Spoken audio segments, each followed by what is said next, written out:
کا یہ نوحہ تھا، ہائے سکینہ ہائے پیار، خود یہ علم بھی کہتا تھا، ہائے سکینہ ہائے پیار۔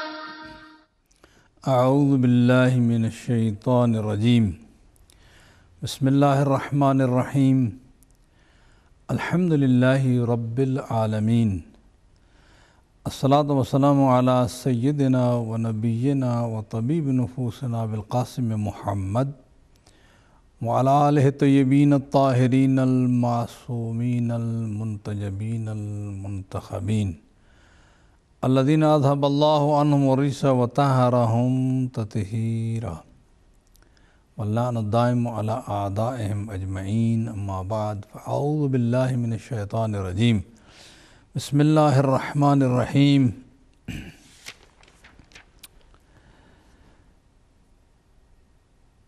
ومن اہل الکتاب، بسم اللہ الرحمن الرحیم، ومن اہل الکتاب من ان تأمنہ بقنطار یؤدہ الیک ومنہم من ان تأمنہ بدینار لا یؤدہ الیک الا ما دمت علیہ قائما ذلک بانہم قالوا لیس علینا فی الامیین سبیل ویقولون علی اللہ الکذب وہم یعلمون بلا من اوفى بعہدہ واتقى فإن اللہ یحب المتقین ان الذین یشترون بعہد اللہ وایمانہم ثمنا قلیلا اولئک لا خلاق لهم فی الآخرہ ولا یکلمہم اللہ ولا ينظر الیہم یوم القیامۃ ولا یزکیہم ولہم عذاب علیم وَإِنَّ مِنْهُمْ لَفَرِيقًا يَلْوُونَ أَلْسِنَتَهُمْ بِالْكِتَابِ وَإِنَّ مِنْهُمْ لَفَرِيقًا يَلْوُونَ أَلْسِنَتَهُمْ بِالْكِتَابِ لِتَحْسَبُوهُ مِنَ الْكِتَابِ وَمَا هُوَ مِنَ الْكِتَابِ وَيَقُولُونَ هُوَ مِنْ عِنْدِ اللَّهِ وَمَا هُوَ مِنْ عِنْدِ اللَّهِ وَيَقُولُونَ عَلَى اللَّهِ الْكَذِبَ وَهُمْ يَعْلَمُونَ مَا كَانَ لِبَشَرٍ أَنْ يُؤْتِيَهُ اللَّهُ الْكِتَابَ وَالْحُكْمَ وَالنُّبُوَّةَ ثُمَّ يَقُولَ لِلنَّاسِ كُونُوا عِبَادًا لِّي مِن دُونِ اللَّهِ وَلَكِنْ كُونُوا رَبَّانِيِّينَ بِمَا كُنْتُمْ تُعَلِّمُونَ الْكِتَابَ وَبِمَا كُنْتُمْ تَدْرُسُونَ وَلَا يَأْمُرَكُمْ أَن تَتَّخِذُوا الْمَلَائِكَةَ وَالنَّبِيِّينَ أَرْبَابًا أَيَأْمُرُكُمْ بِالْكُفْرِ بَعْدَ إِذْ أَنْتُمْ مُسْلِمُونَ صدق اللہ مولانا العظیم وصدق رسولنا الکریم ونحن علی ذلک من الشاہدین والشاکرین والحمد للہ رب العالمین۔ معزز و محترم سامعین و ناظرین، آپ کی خدمت میں سلام۔ حسب معمول ہر سوموار کو 6 سے 7 تک آپ کے چند لمحات جو ہیں وہ لیتا ہوں اور آپ کی خدمت میں قرآن مجید کے بارے میں چند باتیں عرض کرتا ہوں۔ اور ہمیشہ میں نے یہ کہا ہے کہ کبھی میں نے دعویٰ نہیں کیا قرآن مجید کی ڈیپتھ اور 100% حقائق میں آپ تک پہنچا سکتا ہوں، لیکن یہ بات ضرور ہے کہ کچھ نہ کچھ ہمیں سب کو مل کر قرآن مجید پر غور کرنا چاہیے اور قرآن مجید کے حقائق جاننے کی کوشش کرنا چاہیے جہاں تک ممکن ہے، اور یہی ہماری ذمہ داری ہے۔ انسان کو اس کی طاقت سے زیادہ تکلیف نہیں دی گئی، جہاں تک ہم جا سکتے ہیں ہمیں جانا چاہیے۔ اور جب کہ ہمارے پاس قرآن مجید کے معلمین بھی موجود ہیں، یعنی محمد و آل محمد علیہ السلام، اگر کہیں سٹک ہو جائیں، کہیں رک جائیں تو یہ ہستیاں موجود ہیں ہماری رہنمائی کرنے کے لیے اور ہمیں راستہ دکھانے کے لیے۔ مگر اس کا یہ مطلب نہیں کہ ہم بس بیٹھے رہیں، انہوں نے اپنا کام کر دیا ہے، ہمارا کام ہے کہ اب ہم اپنا کام کریں، قرآن مجید پہ غور و فکر کریں اور کوشش کریں کہ جہاں قرآن مجید نے کچھ واقعہ بیان کیا اس واقعہ پر غور کر کے اپنی اصلاح کریں، جہاں حکم دیا اس حکم پر چلیں، اور جس چیز سے روکا اس سے رک جائیں۔ اسی میں فائدہ ہے۔ اور یہی اسی بندے کو مسلم کہتے ہیں، اور اسی بندے کا اسلام بھی قابل اعتبار ہے۔ آج کی آیات کا تعلق بھی اہل کتاب کو خطاب کرتے ہوئے رب العالمین نے ارشاد فرمایا، چونکہ مسلسل اہل کتاب جب حضور صلی اللہ علیہ وآلہ وسلم سے آئے مناظرہ کرنے کے لیے نصارہ نجران، اور بات چیت کرتے کرتے جب بات بالکل عقل و منطق کے دلائل جو قرآن دے رہا تھا اور پیغمبر قرآن پڑھ رہے تھے، جب وہ نہ مانے تو پیغمبر کو حکم ہوتا ہے خداوند متعال کی طرف سے، ان کو کہو قل تعالوا ندعو ابنانا و ابناکم و نسانا و نساکم و انفسنا و انفسکم ثم نبتہل فنجعل لعنۃ اللہ علی الکاذبین۔ یہ بالکل پہلے یہ آیت گزری ہے، جو اس سے پہلے ہم نے اس پہ گفتگو میں نے ناچیز نے کی ہے، اور یہ آیت نمبر جو ہے وہ 61 ہے سورہ آل عمران کی۔ پیغمبر نے ایک دن اہل کتاب کے ساتھ جو آئے تھے نصارہ نجران، مدینہ سے باہر وہ مقرر فرمایا، اور اس طرح جو ہے پیغمبر خود ابنانا کی تفسیر میں امام حسن امام حسین جو بچے تھے، امام حسین علیہ السلام کو سینے سے کے ساتھ لگا کر اٹھایا، اور امام حسن علیہ السلام کو انگلی لگایا، جناب زہرا کو اپنے پیچھے رکھا، امیر المومنین کو بالکل اسی ترتیب سے، اس ترتیب سے قرآن مجید کے الفاظ موجود ہیں، ابناءنا نساءنا انفسنا نکلے، اور حضرت سلمان فارسی سے فرمایا کہ ایک جگہ سایہ کر دو، سایہ باغ کے نیچے بیٹھے۔ تو صحابہ کرام بھی دیکھ رہے تھے، ازواج بھی بہت ساری تھیں، 9 کے قریب تو حتماً تھیں، چونکہ 9 یا 10 ہجری کا یہ واقعہ ہوا، پر میں واقعے کو بیان نہیں کرنا چاہتا۔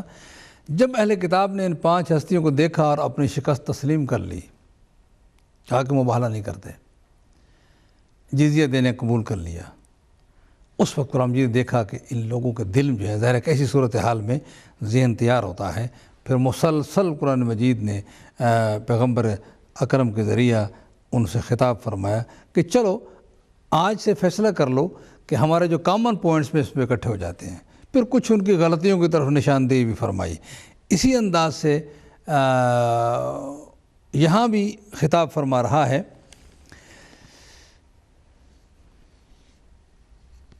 کہ آج کی جو آیات میں نے آپ کی خدمت میں جو آیت نمبر جو ہیں وہ اس سے تقریباً آیت نمبر جو ہے وہ 75 سے میں نے آپ کی خدمت میں تلاوت کرنے کا شرف حاصل کیا، اور پھر مسلسل رکوع ختم ہوتا ہے۔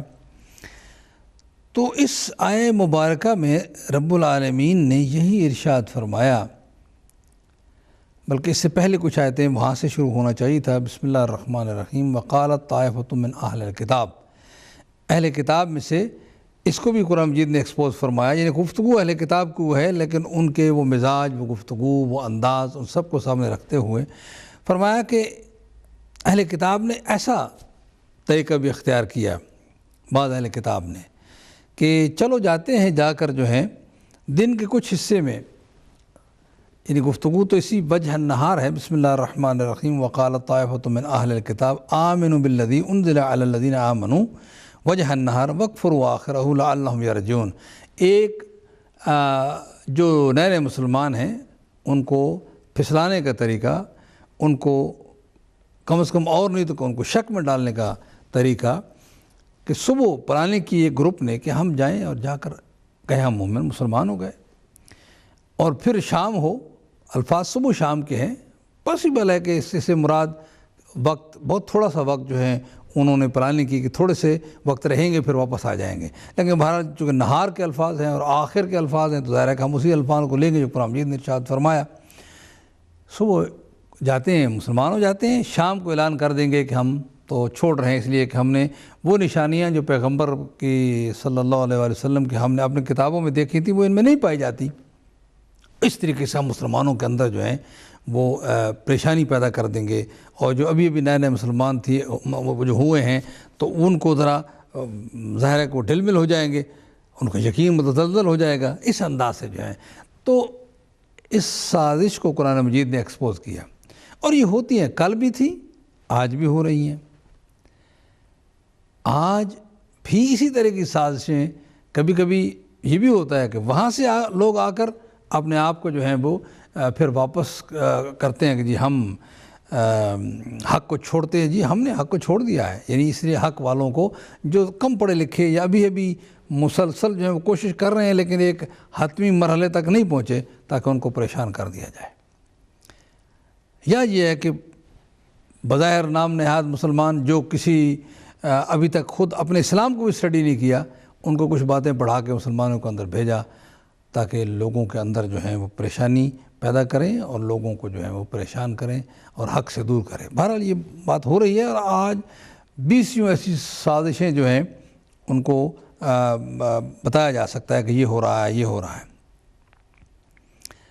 اور پھر اپنے میں ایک دوسرے کو تاکید کر رہے تھے وَلَا تُؤْمِنُوا إِلَّا لِمَنْ تَبِعَ دِينَكُمْ، بات اسی پر اعتبار کرو کہ جو تمہارے دین کے تابع ہو۔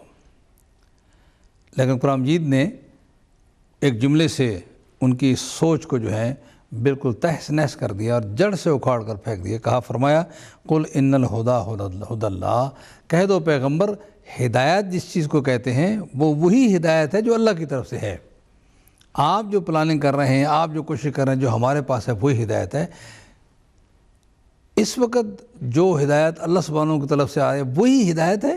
آپ کی جو کتابیں ہیں یا جو کچھ آپ کے پاس تھا وہ کینسل ہو چکا ہے اس کتاب کے ذریعہ، یعنی اللہ کی پہلے بھی آج بھی وہی ہدایت، وہی رہنمائی جو اللہ کی طرف سے ہے وہی اصل میں۔ اب اس بات کو یہ صرف ان کے لیے نہیں تھا، آج مسلمانوں میں جب اختلاف ہوتا ہے تو مسلمانوں میں بھی زور لگا کر بیٹھ جانا نہیں چاہیے، زور لگا کر اس ہدایت کی طرف جانا چاہیے، اس مرکز، اس پوائنٹ تک پہنچنا چاہیے، کوشش کرنی چاہیے۔ پہنچ گئے تو پہنچ گئے، نہ پہنچے تو بھی کوشش ضائع نہیں ہوتی۔ کوشش کرنی چاہیے کہ وہ کون سی ہدایت ہے کہ جو اللہ کی طرف سے۔ جب اختلاف ہو جائے تو ظاہر ہے کہ ساری ہدایتیں خدا کی طرف سے نہیں ہوتی۔ بعض لوگ بڑے لینیٹ ہوتے ہیں، سب ٹھیک ہے جی، آخر مثلا نماز کی بات کریں، جی نماز ہی پڑھنی ہے نا، سجدہ ہی کرنا ہے نا، لہذا جو ایسے بھی ہو، وضو کرنا ہے نا جی، جیسے بھی ہو، منہ ہاتھ دھونا ہے، یعنی ارے منہ ہاتھ سارے لوگ دھوتے ہیں لیکن منہ ہاتھ دھونے کا طریقہ بتایا گیا ہے، نماز پڑھنے کا طریقہ بتایا گیا۔ پیغمبر فرمایا صلو کما رأیتمونی اصلی، صلی اللہ علیہ وآلہ وسلم۔ نماز نے طریقہ نہیں بتایا، پیغمبر نے بتایا، اور پیغمبر کے الفاظ، پیغمبر کا طریقہ وہی ویلڈ ہے۔ اب یہ مسلمانوں کو اس پہ بیٹھ نہیں جانا چاہیے۔ جو کم از کم اپنی قبر کی فکر رکھتا ہے، جہنم سے بچنا چاہتا ہے، اللہ کی ناراضگی سے بچنا چاہتا ہے، اسے کوشش جاری رکھنی چاہیے۔ خیر ٹائم نہیں ہے، چلیں پھر آپ کی مرضی کی بات ہے، اس کا بھی انجام اگلی آیات بیان کرنے والی ہیں۔ کوشش جاری رہنی چاہیے، اور اس میں میرے آباء و اجداد کیا کرتے رہے، میرا مسجد کا مولوی کیا کہتا ہے، اس پہ بیٹھ نہیں جانا چاہیے۔ جو پڑھا لکھا ہے اس کو سٹرگل کرنی چاہیے، اور جو کم از کم مین دو ہیں اس وقت پیغمبر کی سنن، جو ہر آدمی، جو دو مین سورس ہیں، شیعہ اور سنی، پھر آگے ان کے جو بھی ہیں ان کے سورسز تک، ان کو علماء کے ذریعہ ایمانداری کے ساتھ جو ہیں وہ انسان کوشش کرے اور تھوڑا سا ٹائم سپیئر کرے، بات واضح ہو جائے گی۔ بہرحال ہدایت وہی جو اللہ کی طرف سے ہے۔ اگر کسی نے آلٹر کر دی یا کسی نے اس میں کچھ جو ہے وہ میڈلنگ کی، ظاہر ہے کہ یا مکسنگ کی، ظاہر ہے کہ یہ بات خدا کی طرف سے نہیں ہوتی۔ یہ بھی اس کا مطلب یہ ہوا کہ وہ اس بندے کی ہے، خدا کی طرف سے نہیں ہے۔ اس بات کا پوری طرح جو ہے میں سمجھتا ہوں کہ میری مخلصانہ مشورہ یہی ہے کہ کوشش کرنی چاہیے، بیٹھنا نہیں چاہیے۔ دوسرے کاموں میں لوگ کوشش کر لیتے ہیں، لیکن یہاں مذہب کے معاملے میں یہ لوگ کیوں سستی اختیار کرتے ہیں، جبکہ خطرناک مرحلہ یہی ہے کہ مثلا جو آدمی دنیا کے معاملے میں کوشش کرتے ہیں، اگر تھوڑا سا بھی کوشش کریں تو مل جائے گا، لیکن مذہب کے بارے میں کوشش اگر نہیں کریں گے تو آخرت میں سے واپس دنیا میں نہیں آ سکتے۔ خطرناک طریق بننا ہے، لہذا کوشش کریں کہ تاکہ مذہب جو خدا کی طرف سے ذمہ داری ہے، دین جو خدا کی طرف ذمہ داری ہے، ایک دفعہ زندگی میں کوشش کر کے دیکھیں، اور وہ ہدایات جو خدا کی طرف سے ہیں، یعنی جو پیغمبر خدا لائے ہیں، جو رسول اللہ لائے ہیں، ظاہر ہے وہی ہدایت ہو سکتی ہیں۔ کوشش کریں، اور جہاں اختلاف دیکھیں وہاں اختلاف ہو گیا، مثلا آج ہم دور ہیں، پیغمبر سے پوچھ نہیں سکتے، خداوند متعالی ہمیں بتاتا نہیں، اور وہاں کوشش کریں کہ کیسے معلوم کریں، اور سیدھا اور آسان طریقہ ہے۔ ایک تو میں عرض کر رہا ہوں کہ اس سورس کو تلاش کریں جو پیغمبر کے بعد بھی وہ سورس جو ہے وہ بہت سچا ہے اور اس کے کلام تک پہنچے۔ چلیے اگر وہاں بھی نہیں پہنچ سکتے، پیغمبر کے کلام تک بھی نہیں، پھر بھی آپ اگر تھوڑی سی کوشش کریں گے اور آپ کے خود اندر کا جو ضمیر ہوتا ہے، جس کو عقل کہتے ہیں، جس کو جو خود حجت ہے، وہ آپ کو رہنمائی کرے گا یہاں سچ ہے، یہاں ڈبل باتیں ہو رہی ہیں، آپ فیصلہ کر سکیں گے کہ آپ نے سچ کا ساتھ دینا۔ جیسے قرآن مجید نے ارشاد فرمایا ہے کہ یا ایھا الذین آمنوا اتقوا اللہ وکونوا مع الصادقین، اے لوگو اللہ سے ڈرو، اے جو ایمان لانے والے ہو اللہ سے ڈرو اور سچوں کے ساتھ ہو جاؤ۔ بس اس بات کی طرف قل ان الہدی ھدی اللہ۔ پھر فرمایا ان یؤتی احد مثل ما اوتیتم ویحاجوکم عند ربکم۔ اب پھر وہ بات کہتے ہیں یہود و نصارہ اہل کتاب دونوں کہ یہ بھی کہتے ہیں اس کو نہ ماننا، اس لیے کہ جیسا تمہیں دیا گیا ہے دین ایسا کسی کو نہیں دیا گیا۔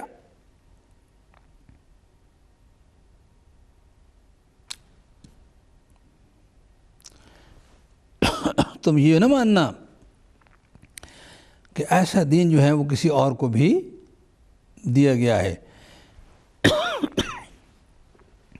اللہ سبحانہ وتعالیٰ نے یہ فرمایا، بسم اللہ الرحمن الرحیم، قل ان الفضل بید اللہ، یہ دین، نبوت، رسالت،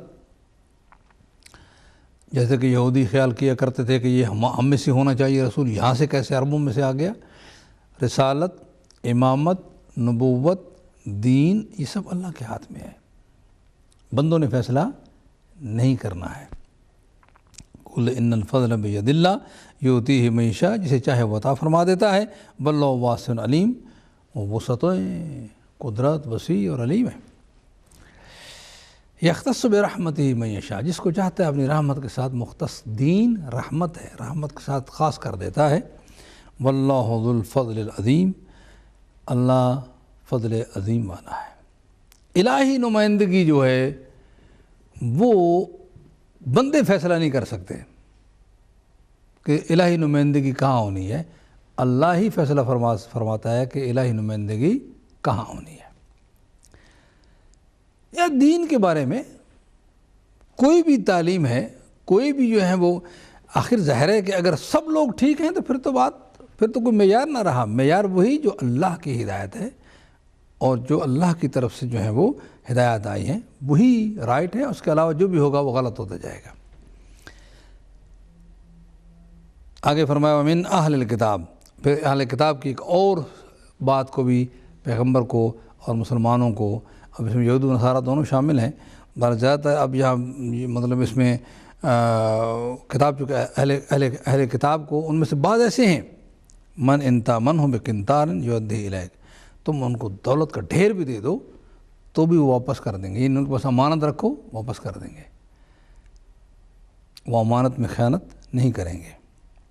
ومنہم من ان تأمنه بدینار لا یؤدی الیک، ان کے مزاج اتنے خراب ہیں، بعض ایسے ہیں کہ اگر ایک دینار بھی ان کے پاس رکھو جو کچھ خاص قیمت نہیں رکھتا، یعنی بہت معمولی قیمت ہے، وہ واپس نہیں کریں گے الا ما دمت علیہ قائما، جب تک کہ تو ان کے سر پر کھڑا رہے۔ جنرل بعض ایسے ہیں، لیکن اس کا مطلب قرآن مجید نے پہلے حصے کی تعریف فرمائی ہے نا، پہلے گروپ کی، کہ جو اتنا ڈھیر بھی ان کے پاس امانت رکھ دو وہ دے دیں گے۔ جو امانت میں خیانت نہیں کرتے، جب انہیں پتہ چلتا ہے کہ یہ تعلیمی حق ہے اس کو وہ بتا دیتے ہیں۔ ہوا ہے مثلا کئی جگہ ہوا کہ فرعون کی لاش جب پائی گئی، اگرچہ یہ بعد میں آئے گا، تو وہاں یعنی وہ اس کے جس کو آج ممی جو ہے وہ فرعون کہا جاتا ہے، اس پر ریسرچ کرنے والے کرسچن نے جب دیکھا، وہ جو سائنٹسٹ تھا، کہ یہ تو وہی لگتی ہے، اس پر وہی آثار ہیں جو ڈوب کر مرا ہے، تو وہاں جو ہم نے بہرحال کتابوں میں پڑھا، وہاں جو پریسٹ تھے اس زمانے میں، انہوں نے کہا کہ ایسی بات نہ کرو، اس لیے کہ ورنہ تو قرآن سچ ہو جائے گا اور پیغمبر محمد مصطفیٰ سچ ہو جائیں گے، اس لیے کہ قرآن مجید نے فرما دیا ہے اس زمانے میں کہ ہم تیرے بدن کو آج سے بچا لیتے ہیں تاکہ آنے والوں کے لیے عبرت رہے۔ تو بات یہ ہے کہ تم نہ کہو، مگر اس سائنٹسٹ نے کہا کہ جو میں نے ڈسکور کیا ہے، جو میرا نالج کہتا ہے، میں تو وہی کہوں گا، خواہ ہمارا مذہب غلط ثابت ہوتا ہے اور اسلام سچ ثابت ہوتا ہے تو مجھے اس کی پرواہ نہیں ہے۔ یہ ہوتی ہے جرأت اور یہ ہوتی ہے حقیقت۔ آج لوگ حق کو جان کر بھی اس کو کسی نہ کسی انداز سے توڑ موڑ کے جو ہیں وہ جو ہے لوگوں کے سامنے پیش کرتے ہیں، صرف اپنے بندے بنانے کے لیے، اپنے الو سیدھا کرنے کے لیے۔ یہ بہرحال قرآن مجید نے پہلے فرما دیا ہے، یا اہل الکتاب، اب اہل کتاب کو فرمانا ہے، لم تلبسون الحق بالباطل، حق اور باطل کو کیوں ملاتے ہو، وتکتمون الحق، حق کو کیوں چھپاتے ہو، وانتم تعلمون، جانتے ہو کہ حق یہ ہے، اس کو پوشیدہ کیوں کرتے ہو۔ یعنی جب آپ دیکھیں نا کہ ظالم و مظلوم کو کوئی برابر کر رہا ہے، قاتل و مقتول کو کوئی برابر کہہ رہا ہے، تو سمجھ لو کہ یہ حق و باطل کو ملا رہا ہے۔ بہت سمپل سی بات ہے، یہ کوئی بات ہے؟ یعنی دو گروہ بظاہر لوگ ان کو مقدس سمجھتے ہیں، قرآن مجید نے منع فرمایا لڑنا نہیں ہے، تو کم از کم ایک تو ان میں غلط ہے، کہہ دو دوسرے کو غلط کہہ دو، نہیں نہیں نہیں نہیں دونوں ٹھیک ہیں۔ یہ بات ایسا کہنے والے جو ہیں وہ حق اور باطل کو ملا رہے ہوتے ہیں۔ انسان سمجھ سکتا ہے، ان کی حرکات سے سمجھ سکتا ہے، ان کے باڈی لینگویج سے سمجھ سکتا ہے کہ یہ لوگ جو ہیں وہ کبھی ادھر کبھی ادھر کبھی ادھر کبھی ادھر، تو سمجھ لیں ایسے لوگوں کو یہ خطرناک لوگ ہیں، ان کی بات پہ اعتبار نہیں کرنا چاہیے۔ جو اسٹریٹ فارورڈ سیدھی سیدھی بات کہے، ایک غلط ہے، دونوں صحیح نہیں ہو سکتے۔ جو غلط ہے اس نے کیسی غلطی کی ہے؟ یا تو یہ ہے کہ معمولی سی کوئی بات ہو، 1 پاؤنڈ 2 پاؤنڈ، ایک آدمی ہزاروں آدمی مروا دیے، یہ معمولی غلطی ہے، ایک رات کی غلطی ہے، سڈن غلطی ہے، اور کہتے ہیں جی اجتہادی غلطی ہو گئی، استغفر اللہ۔ بہرحال یہ باتیں ایسی ہیں جن میں غور و خوض کی جائے اور سوچ لیں۔ میں نے ناچیز جو سمجھ سکا اس پہ میں عرض کر دی میں نے کہ جو کہے نا وہ بھی ٹھیک، وہ بھی ٹھیک، قاتل بھی ٹھیک، مقتول بھی ٹھیک، تو پھر سمجھ لینا کہ وہ مکس اپ کر رہا ہے۔ بہرحال آگے چلتے ہیں، بسم اللہ الرحمن الرحیم۔ اب وہ کیوں جو آدمی تھوڑا سا پیسہ رکھا اس کا رکھا جائے تو کھا جائے گا، کیوں کھایا جائے گا؟ اس کی ایک سوچ ہے۔ وہ سوچ کیا ہے؟ ذالک بانہم قالوا لیس علینا فی الامیین سبیل۔ ان کا یہ قول ہے کہ عرب کے جاہلوں کا حق مال لینے میں ہم پر کوئی الزام نہیں، کوئی جرم نہیں۔ اس سوچ کو آج کل کے زمانے میں صہیونی سوچ کہا جاتا ہے۔ اب وہاں جو ہو رہا ہے دنیا میں، دنیا دیکھ رہی ہے، آج تو میڈیا جو ہے وہ بالکل ایکسپوز کر دیا اس نے۔ پہلے زمانے میں وہ یہی ہے، شاید مشکل ہوتا، آج مشکل نہیں ہے کہ فلسطینیوں کے گھر، فلسطینیوں کی زمینیں اور ان کی جان مال کی پرواہ نہیں ہوتی۔ یہ سوچ یہی ہے کہ سارے ہم ہیں اللہ کے چنے ہوئے اور باقی دنیا ہماری غلام ہے، ان کی پراپرٹی، ان کی جانیں، ان کی عزت کی کوئی ویلیو نہیں ہمارے سامنے۔ بڑی خطرناک سوچ ہے، اور اس خطرناک سوچ رکھنے والوں کی پوری دنیا حمایت کر رہی ہے۔ اللہ اکبر۔ اس کا مطلب جو غلط بات کی حمایت کرے، دنیا اس کو بھی کہتی ہے کہ وہ غلط ہے، لیکن پھر بھی کیے جا رہے ہیں۔ جس کا نام UN ہے وہ بھی کیے جا رہی ہے، جس کا نام یورپ ہے وہ بھی کیے جا رہی ہیں۔ اس غلط سوچ والوں کی اتنی مدد ہو رہی ہے کہ ساری دنیا تباہ ہو جائے مگر وہ بچ جائے۔ بہرحال فیصلہ تو وہی ہونا جو خدا نے کرنا ہے، لیکن یہ انسانوں میں یہ بات آج کل ہو رہی ہے۔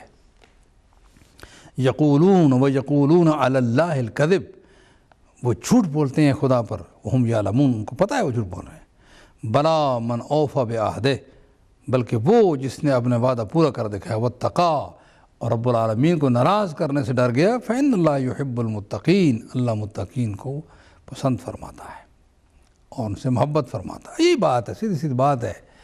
اللہ سے کیا وعدہ لا الہ الا اللہ کہہ کر،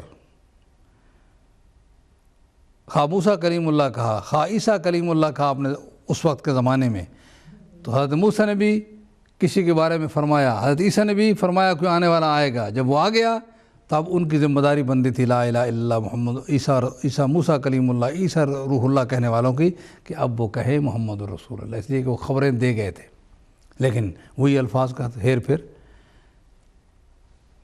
یہی ہوتا ہے کہ جب جو آدمی ہیر پھیر جو ہیں وہ کرنا چاہتا ہے، وہ سیاق و سباق سے کلام کو نکال کر معانی کو جنرلائز کر دیتا ہے، مولا کے اتنے معنی ہوتے ہیں، اہل بیت کے اتنے معنی ہوتے ہیں، پیغمبر کے اس عمل کو نہیں دیکھا جو پیغمبر فرما رہے ہیں، بات واضح ہو جاتی ہے۔ لیکن بہرحال یہ لوگوں کو گول کرنے کے لیے، لوگوں کو چکر دینے کے لیے اس طرح کے معنی جو ہیں بیان ہوتے ہیں، اور وہ پہلے بھی ہوتا رہا، اب بھی جو ہے وہ ہو رہا ہے۔ اور پھر ان کو قرآن مجید نے وارننگ دی، جو اللہ کے وعدے کو، وہی لوگ ان الذین یشترون بعہد اللہ، جو اللہ کے ساتھ کیے ہوئے وعدے جو ہیں ان کو جب وہ خرید و فروخت یعنی فروخت کر دیتے ہیں، وَأَيْمَانِهِمْ اپنی قسموں کو توڑ دیتے ہیں تھوڑی سی قیمت کے بدلے، یہ دنیا بس بھی تھوڑی سی ہے، ثمناً قلیلا، ایک وقتی اور فائدے کے لیے، اولئک لا خلاق لہم فی الآخرہ، ان کا آخرت میں کوئی حصہ نہیں ہے، ولا یکلمہ اللہ، اللہ ان سے بات بھی نہیں کرے گا، ولا ینظر الیہم یوم القیامہ، اور ان کی طرف نظر رحمت سے دیکھے گا بھی نہیں۔ یعنی یہ دیکھنا وہ نہیں ہے کہ جیسے ہم آنکھوں سے دیکھتے ہیں، یہ محاورہ ہے کہ ان سے جو ہے وہ اپنی رحمت ان پر نہیں فرمائے گا، ان نظر رحمت نہیں فرمائے گا، ولا یزکیہم، اور ان کے گناہوں کو معاف نہیں فرمائے گا، یعنی گناہوں سے پاک نہیں کرے گا، وَلَهُمْ عَذَابٌ علیم، ان کے لیے دردناک و المناک عذاب ہے۔ اس کا تعلق اگرچہ اہل کتاب سے ہے، لیکن اب مسلمانوں سے بھی بات یہی ہے کہ تم تھوڑی سی فائدے کے لیے اللہ کے ساتھ کلمہ پڑھ کر یہ وعدہ تھا کہ سچ بولو گے اور سچ کا ساتھ دو گے، اور پھر تم جھوٹ کا ساتھ دیتے ہو، ظالموں کا ساتھ دیتے ہو، آخر کتنا پیسہ کما لو گے، کتنا پیسہ بنا لو گے؟ یہی تھوڑی سی قیمت ہے، دنیا ویسی بھی تھوڑی قیمت ہے، ساری دنیا میں مل جائے، رب ناراض ہو جائے، کیا فائدہ ہے؟ حق کا ساتھ دو، حق کچھ بھی نہ ملے، اور مکس اپ نہ کرو، مکس اپ نہ کرو، وہ بھی ٹھیک ہے، وہ بھی ٹھیک ہے، قاتل بھی ٹھیک ہے، مقتول بھی ٹھیک ہے، ظالم بھی ٹھیک ہے، مظلوم بھی ٹھیک ہے، لوٹنے والا بھی ٹھیک ہے، لوٹا ہوا بھی ٹھیک ہے، یہ بات نہیں چلتی۔ ایک غلط ہے اس کو غلط کہو، اور جو اس نے غلطی ہے برملا کہو، اور اگر اس نے انٹینشنلی کی ہے، بار بار کی ہے، تو قرآن فرماتا ہے ہم بھی اس کو معاف نہیں کریں گے، ہم کون ہیں اس کو جو ہیں وہ کور اپ کرنے والے۔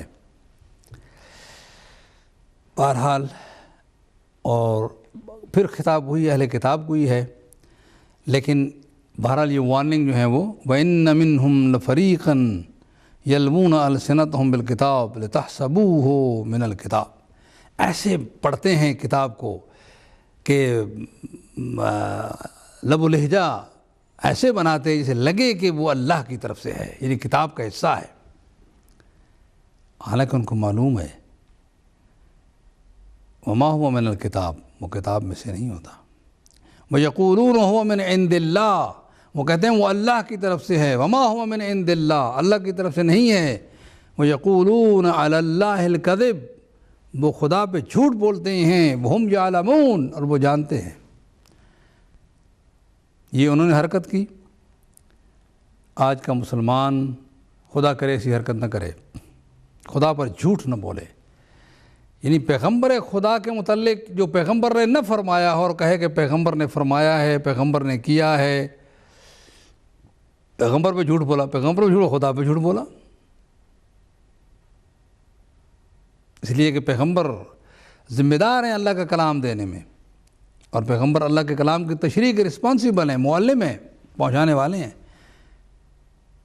اگر پیغمبر نے نہ کیا تو پھر، پیغمبر نے فرمایا تو پھر، اس لیے مسلمانوں یہ معمولی بات نہیں ہے کہ اس کو ان اختلافات کی شکل میں چھوڑ دیا جائے، کوشش کی جائے۔ میں سمجھتا ہوں کہ میں یہ نہیں کہہ رہا کہ ضروری آپ اس نتیجے تک کوشش کریں، خود سٹرگل کریں، بیٹھے نہ رہیں کہ مسجد کے ملا نے کیا کہا ہے، کوشش کریں، یا میرے آبا و اجداد کیا کرتے رہے، حق تک پہنچنے کی کوشش کریں. جب آپ کوشش کریں گے خدا آپ کی نیتوں سے واقف ہے. اور آسان ہے, بہت آسان ہے. کیا ہے؟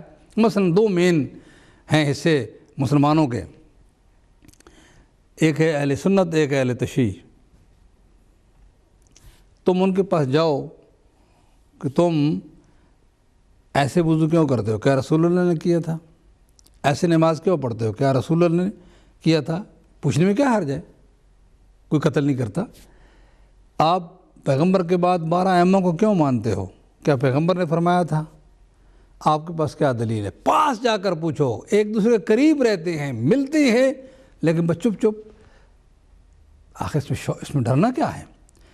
ایک طرف تو چلو آپ نے ایک سوچا ہوا ہے, لیکن اسے پوچھو. اور اہل تشیع کو بھی کہتا ہوں, جاؤ جا کر اہل سنت علماء سے سوال کرو. اور اہل سنت علماء کو پیار محبت سے انہیں جواب دینا چاہیے کہ یہ اختلاف کیوں ہے, آپ شیعہ کیوں اور آپ سنی کیوں ہیں؟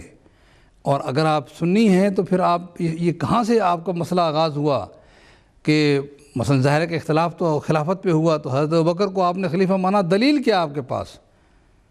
کیا پیغمبر نے فرمایا یا لوگوں نے بنایا؟ ایمانداری سے بات علماء سے لو اور لکھ لو, اور بہت آسانی سے چند دنوں میں فیصلہ ہو سکتا ہے کہ کون ہے جو باتیں ادھر ادھر کی بنا رہا ہے اور کون ہے جو بالکل اسٹریٹ فارورڈ بات کہہ رہا ہے. جو آدمی بہت سیدھی سیدھی بات پیغمبر کے ذریعہ کر رہا ہو اور پیغمبر کے تھرو جو چینل آئے اس کے تھرو کر رہا ہو, اس کی بات مان کر اللہ کا نام لے کر وہ کام شروع کر دو. اس لیے کہ انسان پر یہی ہے. مگر یہ نہ ہو بیٹھے رہو کہ بس ہم سنی کے گھر میں پیدا ہو اس لیے سنی ہیں, شیعہ کے گھر میں پیدا ہو اس لیے شیعہ ہیں. یہ بات قابل قبول نہیں ہے. آگے بڑھو اور خود کوشش کرو کچھ تحقیق اور ریسرچ کرنے کی.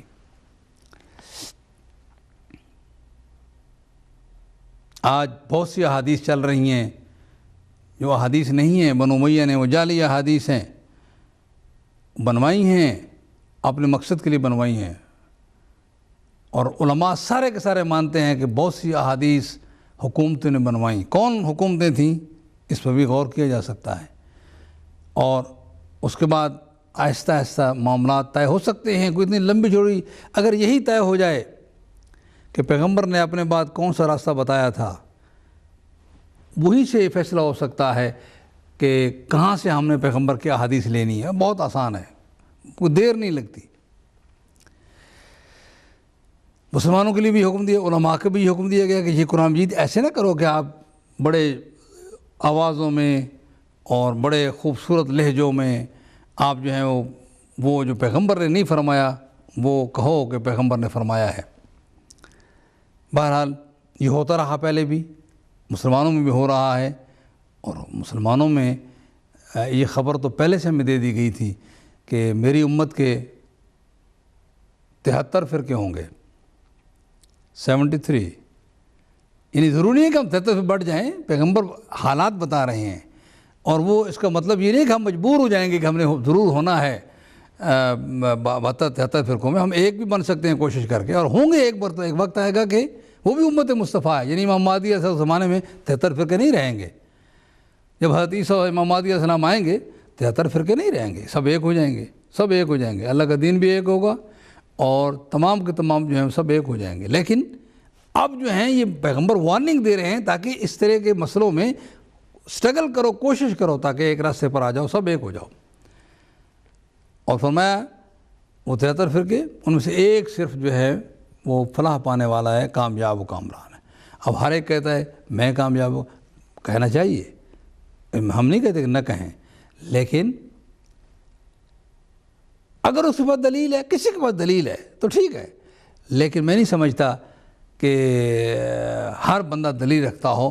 تھوڑی سی اگر بات آگے بڑھے تو اس کو پتہ چل جائے گا میرے پاس دلیل کمزور ہے. اگر دلیل کمزور ہے تو جس کے پاس دلیل مضبوط ہے اس کے ساتھ ہو جائے. یہی طریقہ ہے دنیا میں جینے کا کہ ایک آدمی اگر دلیل دے اور مضبوط سے اس کی دلیل ہو تو اس کو مان لینا چاہیے.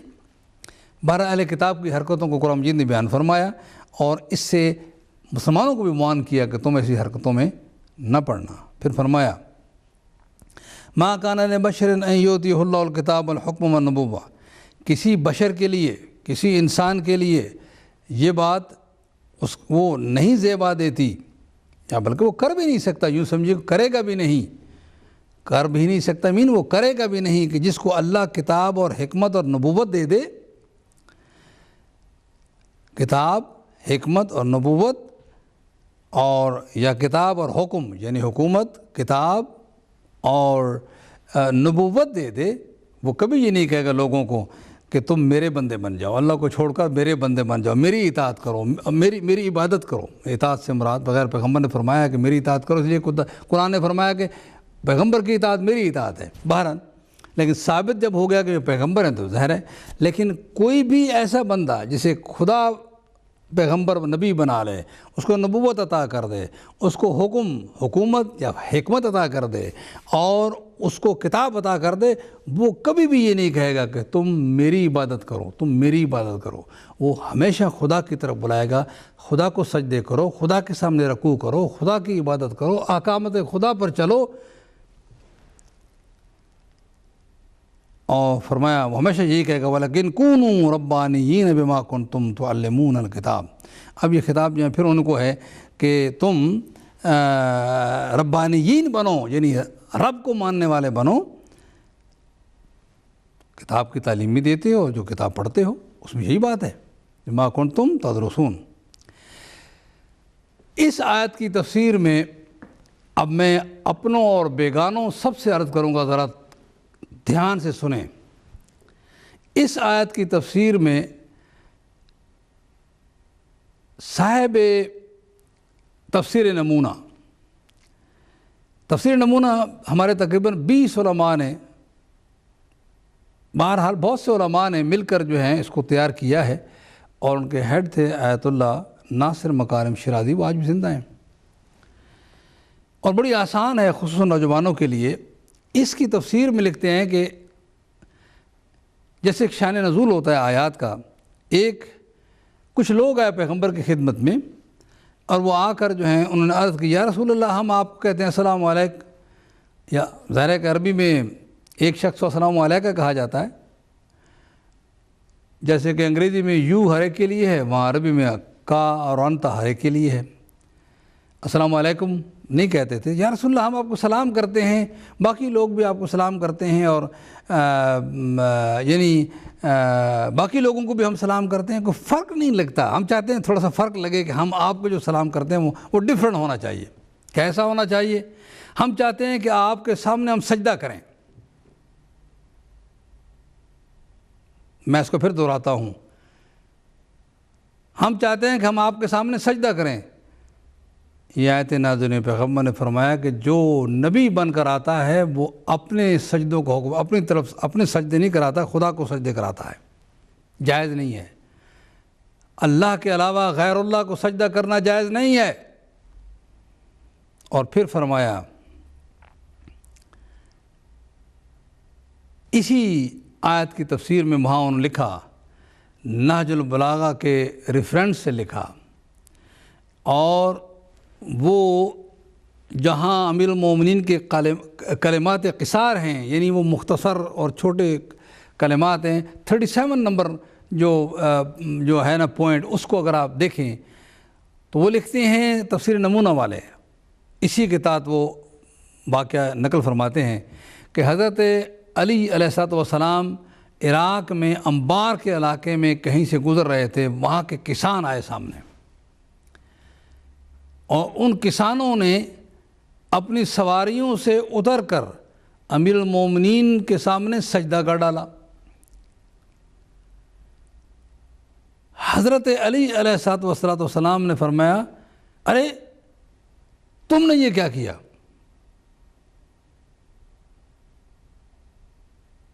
مولانا نے فرمایا تم نے یہ کیا کیا، غضبناک انداز سے۔ انہوں نے عرض کی کہ ہمارے جب عمراء یہاں سے گزرتے ہیں تو ہم اسی طرح نعظم عمراءنا، الفاظ ہیں، ہم تعظیم کرتے ہیں اپنے لیڈروں، اپنے عمراء کی۔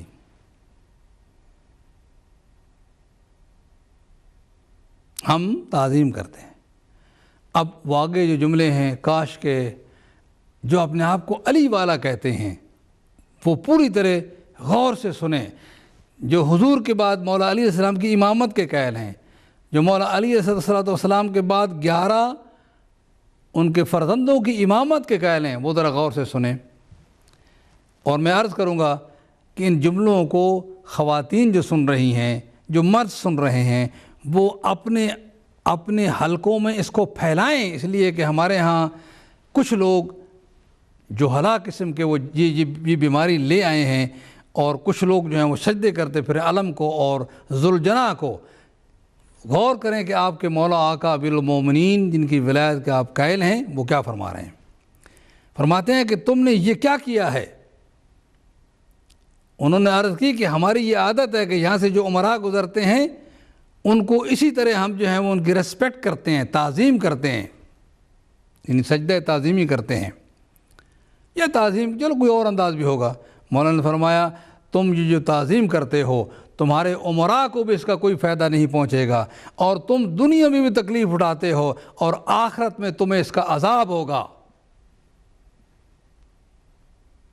کاش کہ امیر المومنین کو ماننے والے وہ ایسی حرکتوں سے باز آ جائیں کہ کسی غیر اللہ کو سجدہ نہیں ہوتا، نہ عالم کو ہوتا ہے، نہ ذوالجناح کو ہوتا ہے، نہ کسی پیر کو ہوتا ہے، نہ کسی فقیر کو ہوتا ہے، سوائے اللہ کے کسی کو سجدہ جائز نہیں ہے۔ اگر ہوتا تو پیغمبر کہہ دیتے کوئی بات نہیں کر لو۔ میں نے اپنے کانوں سے سنا ایک شخص، اور اپنی ایک ٹی وی سے سنا، ایک ذاکر پڑھ رہا تھا کہ سید الساجدین کو سجدے کر رہا تھا ایک آدمی ان کے قدموں پر، ایک خاتون سجدے کرنے لگی، اور یہ اس نے پھر نہیں کہا کہ سید الساجدین نے روک دیا اس کو، یعنی یہ الزام گیا امام معصوم پر کہ امام معصوم کے سامنے ان کو سجدے ہوئے، انہوں نے روکا نہیں، اس لیے کہ معصوم کے سامنے اگر سجدے کوئی کرے گا، معصوم کو کرے گا تو معصوم روکیں گے، اگر نہیں روکیں گے تو وہ اسلام کا حصہ بن جائے گا۔ رسول نے روکا، اس لیے علی بن ابی طالب علیہ السلام نے روکا، پہلے امام نے روکا۔ خدا را اپنے آپ کو جاہلیت سے نکالو، اور ان جو ہلاک کی آواز پہ لبیک نہ کہو، جو بغیر پڑھے لکھے جو ممبر پر آتے ہیں اور آپ کو جو ہے وہ یہ درس دیتے ہیں، لہذا کسی دوسری چیز کو سجدہ کرنا سوائے ذات خدا کے یہ ناجائز ہے۔ اور آج یہ بیماری ہمارے جسم کو لگ چکی ہے۔ بعض جہلا جو ہیں وہ علماء کے لباس میں آ کر جو ہیں وہ ترویج کر رہے ہیں کہ سجدے کرو۔ میں آپ سے اپیل کروں گا کہ تفسیر نمونہ سے دوسری جلد میں بالکل آخری حصہ ہے، ان آیات کی آیت نمبر 79 یہ کہیں ممکن ہے 78 بھی ہو، تو آیت نمبر 79 کی تفسیر ذرا آپ دیکھیں کہ مولا کائنات حضور نے کیا فرمایا اور مولا کائنات نے کیا فرمایا۔ نہیں تو نازل البلاغہ کو اٹھا کر دیکھو۔ خدا را یہ ہستیاں خدا کو سجدہ کرانے کے لیے آئے ہیں۔ ہم مجالس میں سنتے ہیں آپ لوگ کہ جب ہرنی کا بچہ جو ہے وہ کوئی پیغمبر خدمت میں لایا، حسنین شریفین کو جب ملا تو وہ اس کو بھی فرما رہے تھے اسجدی لربک، اپنے رب کو سجدہ کر۔ وہ کیسے ہو سکتا ہے کہ وہ لوگوں کو کہیں کہ ہمارا سجدہ کرو؟ غلط باتوں سے باز آ جاؤ۔ اس پاکیزہ مذہب کو جو شرک سے بالکل پاک ہے، اس پر اتہام نہ لگاؤ کہ یہ مشرک اور شرک کو پروموٹ کرتا ہے۔ اگر ہمارے پاس جو ہے وہ شرک جو ہے وہ نہیں ہے، ہمارے پاس اگر توحید خالص نہیں ہے اور شرک جو ہے اس کی بے کنی کر دی گئی ہے ائمہ کے فرامین کے مطابق، اللہ اکبر، اگر ائمہ توحید کا درس نہیں دے کے بعد میں یہ کرنا چاہتا ہوں دوسرا کون دے گا؟ یہ ہستیاں آئے ہی اسی لیے ہیں تاکہ لوگوں کو درختوں کی، لکڑیوں کی سجدے، جانوروں کو سجدے، سانپوں کو سجدے، بتوں کو سجدے سے بچایا جائے۔ اور اگر انہی محافل میں یہ کہا جائے جی علم کو سجدہ ہوتا ہے، جی ذوالجناح کو سجدہ ہوتا ہے، غلط بات ہے، قرآن کے خلاف ہے، مولا کائنات کے احکامات کے خلاف ہے۔ میں سمجھتا ہوں کہ میں نے بات اپنے کہہ ڈالی ہے، اگرچہ یہ بات لوگوں کو شاید کڑوی لگے گی، مگر یہ کڑوی باتیں بہت ضروری ہیں، اس لیے کہ یہ بیماری ہمارے جسم کو لگ چکی ہے اور ان آیات پر غور کیا جائے۔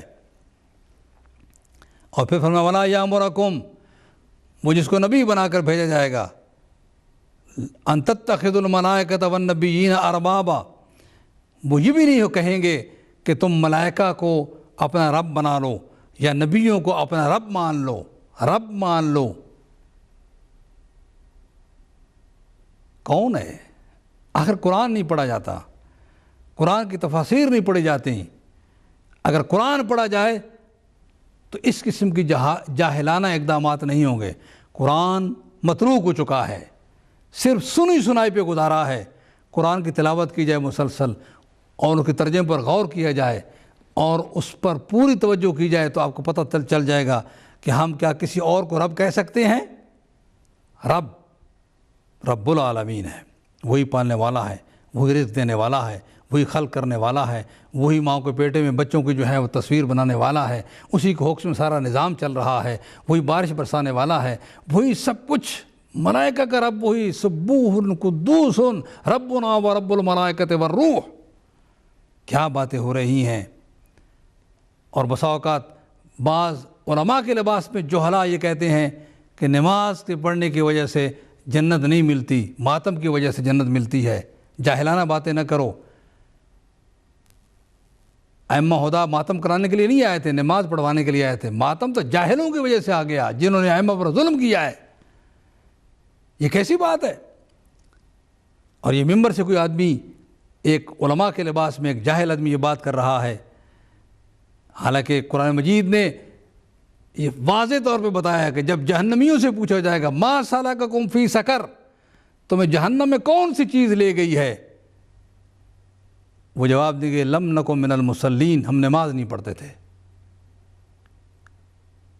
قرآن مجید نے جنت کی خبر اسی کو دی ہے جو نمازی ہیں، متقی ہیں، پرہیزگار ہیں۔ متقی اور پرہیزگار کی نشانی نماز بتائی گئی ہے۔ اور ایک جاہل یہ بات کہہ رہا ہے اور پبلک کو ایڈریس کر رہا ہے کہ نماز سے جنت نہیں ملتی، ماتم سے جنت ملتا ہے۔ ٹھیک ہے، ماتم اس لیے ہم کرتے ہیں تاکہ امامت کی مظلومیت کی طرف متوجہ کیا جائے۔ جب امامت کی طرف لوگ متوجہ ہوں گے تو ان کی نمازیں بھی ٹھیک ہو جائیں گی، ان کے روزے بھی ٹھیک ہو جائیں گے۔ اس لیے ہم یہ ماتم و عزاداری قائم کرتے ہیں تاکہ لوگ امامت کی طرف متوجہ ہیں، مرکز کی طرف متوجہ ہیں، دین کے جو حکمران عمراء ہیں ان کی طرف متوجہ ہوں، تاکہ مسئلہ توحید بھی ان کا ٹھیک ہو جائے، تاکہ ان کی نمازیں بھی پیغمبر کی نمازوں کی طرح ہو جائیں، تاکہ ان کے روزے بھی پیغمبر کے روزوں کی طرح ہو جائیں، تاکہ ان کے تمام اعمال پیغمبر کے اعمال کی طرح ہو جائیں۔ کیا بات ہو رہی ہے؟ میں اللہ سے خوف رکھنے والے، مولا علی علیہ السلام سے محبت کرنے والے ان مومنین سے اپیل کروں گا کہ وہ ایسے لوگوں کے خلاف کھل کر بات کریں اور چپ کر کے نہ سنا کریں، اس لیے کہ یہ بہت خطرناک ہے۔ اگر چپ کر سنتے رہیں گے تو ہماری اولادیں مشرک ہو جائیں گی اور پھر ان کو جہنم میں جانے سے کوئی نہیں روک سکتا۔ اس لیے ان اللہ لا یغفر ان یشرک بہ، اللہ نے اعلان کر دیا ہے کہ شرک کو وہ کسی صورت میں معاف نہیں کرے گا۔ وَيَغْفِرُ مَا دُونَ ذَلِكَ لِمَن يَشَاءُ، اس کے علاوہ اگر جو کوئی گناہ ہے تو معاف فرما لے گا جس کے لیے چاہے گا، لیکن شرک کو کبھی معاف نہیں کرے گا۔ اور یہ لوگ جو اس قسم کے خیالات خالصتاً توحید رکھنے والے اور مبلغین، کون ہو سکتا ہے علی بن ابی طالب زیادہ حضور کے بعد جو توحید کا مبلغ ہو، توحید سے پیار کرنے والا ہو، اور ان کے بعد ان کے 11 ائمہ کے علاوہ۔ خدا را وہ دعائیں تلاوت کرو جو امیر المومنین کی طرف سے نقل ہیں، خدا را صحیفہ سجادیہ کی تلاوت مسلسل کرو، ورنہ یہ لوگ تمہیں مشرک بنا دیں گے، تمہارے خیالات کو خراب کر دیں گے، تمہارے اعمال کو جو ہے بے اعمال کر دیں گے۔ وَلَا يَأْمُرُكُمْ أَن تَتَّخِذُوا الْمَلَائِكَةَ وَالنَّبِيِّينَ أَرْبَابًا أَيَأْمُرُكُمْ بِالْكُفْرِ، اللہ اکبر۔ کیا یہ بھی ہو سکتا ہے کہ وہ تمہیں ایمان مسلمان ہونے کے بعد تمہیں کفر کا بات کرے، کسی اور کو رب کہنا شروع کر دو، کسی اور کے سامنے سجدے کرنا شروع کر دو؟ قرآن مجید کے الفاظ ہیں أَيَأْمُرُكُمْ بِالْكُفْرِ، کیا وہ کفر کا حکم دے گا تمہیں، جسے نبی بنا کر بھیجا جائے، جسے امام بنا کر بھیجا جائے؟ بعد اذ انتم مسلمون، اس کے بعد کہ تم مسلمان ہو۔ آپ سے اپیل ہے، سامعین سے اپیل ہے، یہ میں آپ کے سامنے رویا یا نہیں؟ کنٹرول کیا میں نے اپنے آپ کو، یہ میری قوم میں ہو رہا ہے اور مولا علی کے ماننے والوں میں یہ بات چل رہی ہے۔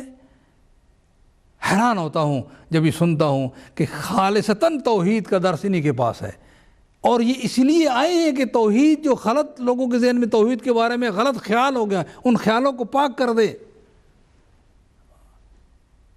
خدا را جو اللہ سے پیار کرتے ہیں، جو نبی سے پیار کرتے ہیں، جو علی سے پیار کرتے ہیں علیہ السلام سے، جو علی کی اولاد سے پیار کرتے ہیں، جو مولا حسین کی قربانی کی قدر کرنا چاہتے ہیں، جو شہزادیوں کی قید اور شہزادیوں کی تکلیفوں کی قدردانی کرنا چاہتے ہیں، وہ کھڑے ہو جائیں، لوگوں کو سمجھائیں، ان کو یہ ہمارے حصے میں کہاں سے گھسا ہے یہ لوگ تاکہ یہ صحیح بات کریں جو قرآن مجید فرما رہا ہے. اور کبھی ہمارے امام ایسی بات کر ہی نہیں سکتے جو قرآن مجید سے ٹکرا رہی ہو، بلکہ انہوں نے فرمایا ہے کہ اگر کہیں دیکھو کہ ہمارے کو فرمان لے کر کوئی آتا ہے، اگر وہ قرآن کے مطابق ہے تو مان لو، ورنہ فضربوہ علی الجدار، وہ ہماری بات نہیں ہو سکتی. اس لیے کہ پیغمبر نے فرمایا ہے قرآن انی تارک فیکم الثقلین، میں تم میں دو چیزیں چھوڑ کر جا رہا ہوں، ایک قرآن اور اطرت و اہل بیت، انہما لن یفترقا، یہ کبھی ایک دوسرے جدا نہیں ہوں گے، قرآن ان کے خلاف نہیں ہوگا، یہ قرآن کے خلاف کبھی نہ کریں گے نہ فرمائیں گے، ان کا نہ قول قرآن کے خلاف جائے گا نہ ان کا فعل قرآن کے خلاف جائے گا، لہذا ان کی ہر بات قرآن کے مطابق ہوگی. اگر کہیں دیکھو کہ کوئی بات کہہ رہا ہے ایسی بات کہ امام نے قرآن کے خلاف کیا ہے، اس بات کو نہ مانو. اگر کہیں دیکھو کوئی کہہ رہا ہے کہ امام نے قرآن کے خلاف بات کی ہے، اس کی بات نہ مانو، بات وہی مانو جو قرآن کے مطابق ہو اور وہی فرمانے ائمہ ہوگا. پیغمبر بھی نہیں فرما سکتے قرآن کے خلاف، اس لیے کہ اگر پیغمبر قرآن کے خلاف فرمائیں تو پھر کون مارے گا؟ قرآن مجید کو کون مانے گا؟ پیغمبر کا فرمان بھی قرآن کے خلاف نہیں ہو سکتا، ائمہ کا فرمان بھی قرآن کے خلاف نہیں ہو سکتا. لہذا اگر کوئی ایسی بات آپ کو نظر آئے تو اس کو علماء سے پوچھ کر اس بات کو جو ہے اس کے بارے میں سوچو تک نہیں. لیکن ایک بات ضرور عرض کروں گا، جیسے میں مسلسل عرض کر رہا ہوں کہ قرآن مجید کی تلاوت جاری رکھو، قرآن مجید کی تلاوت جاری رکھو، تاکہ تمہارے اندر ایسے لوگ گھس کر تمہیں گمراہ نہ کریں.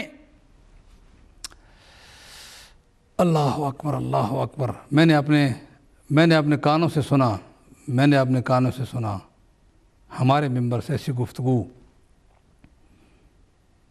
جو کبھی زیب نہیں دیتی کہ ائمہ کو سجدہ ہو رہا تھا اور ائمہ خاموشی سے بیٹھے تھے. میں سمجھتا ہوں کہ ایسے لوگوں کو روکنا چاہیے. ہمارے ممبر سے یہ گفتگو، ایسے انداز کے قصیدے، ہے تو بندہ مگر لگتا ہے یزداں کی طرح، قرآن کے بالکل خلاف ہے. لیسا کمثلہ شیء، لیسا کمثلہ شیء، کوئی بھی اس جیسا نہیں، کوئی مخلوق میں سے سارے اس کے مخلوق ہیں، اس کے بندے ہیں، کوئی اس جیسا نہیں ہے. اس کی صفات لامحدود ہیں، اس کے عین ذات ہیں ساری صفات، اس کی صفات جیسی کسی کی صفات نہیں ہو سکتی، نہ نبی کی نہ امام کی. یہ بات ہمارے ممبر سے لیکن بعض لوگ کرتے ہیں، اور عجیب بات، یا وہ خود جانتے نہیں یا جانتے ہیں اور جان بوجھ کر لوگوں کو گمراہ کر رہے ہیں. کیا بات ہے. اسی طرح بہت سی باتیں ہیں جو میں اچھا نہیں ہے کہ میں ان کو دہراؤں، لیکن یہ باتیں ہو رہی ہیں. معزز و محترم سامعین و ناظرین، مجالس میں جانے والوں، محافل میں جانے والوں، غور کیا کرو کہنے والا کیا کہہ رہا ہے، سوچا کرو کہنے والا کیا کہہ رہا ہے. اور اگر آپ کو شک ہو جائے کہ اس آدمی نے کمزوری دکھائی ہے اپنی گفتگو میں، معصومین نے جو تعلیمات دی ہیں، جو قرآن نے تعلیمات دی ہیں، ان کے خلاف ہے یہ بات، تو پیار سے اس کو سمجھاؤ، نہیں تو کم از کم ایسی محافل میں جانے سے رک جاؤ اگر وہ نہیں رکتا تو. اس لیے کہ آپ کے اولادیں، ہماری کمزوری ہے، ہم مجالس کو نہیں چھوڑ سکتے، ہماری کمزوری ہے، ہم جلوس کو نہیں چھوڑ سکتے، اور یہ ہمارے حصہ ہے ہماری ساری تعلیمات کا. لیکن اس میں جو غلطیاں وہ جو ہلا کرتے ہیں، جن کو علم نہیں ہے، ان کو یا سمجھایا جائے یا کوئی راستہ اختیار کیا جائے کہ ان کی اصلاح ہو جائے. ورنہ وہ بہترین چیزیں جو تبلیغ کے لیے، امامت کے پیغام کو دینے کے لیے انٹروڈیوس کرائی گئی تھی، وہ بے اثر ہو سکتی ہیں، بلکہ ان کا الٹا جو ہے وہ اثر ہو سکتا ہے.